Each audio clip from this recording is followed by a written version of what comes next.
చూసి ఇల్లాలిని చూడాలి అని ఒక సామెత ఉంది కదా. ఇంటిని ముందు చక్కగా నీట్ గా అందంగా తీర్చిదిద్దుకొని ఆ తర్వాత మనము రెడీ అయ్యి తయారై కూర్చోవాలి. అంతేకాని కొంతమంది వాళ్ళు తయారవుతారు, ఇంట్లో ఎక్కడక్కడ పడేస్తూ ఉంటారని పెద్దవాళ్ళు అంటూ ఉంటారు. ఈ సామెత చెప్పడం నిజంగా చాలా సులువే, అలాగే వాస్తవం కూడా. ఇంటిని మనం నీట్ గా పెట్టుకోవాలి, పరిశుభ్రంగా ఉంటే మనకు రోగాలు లేకుండా ఉంటాయి.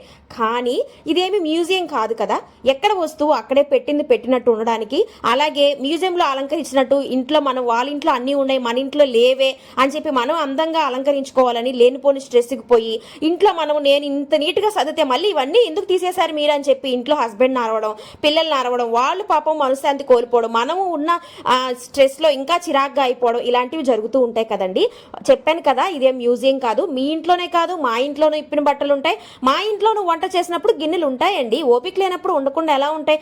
అలా అని బద్దకిస్తూ ఏదో అంటారు అని చెప్పి మీరు ఎక్కువగా మనశ్శాంతిని కోల్పోవద్దండి. అందరిలో ఉండే కథే ఇది, గుర్తుపెట్టు.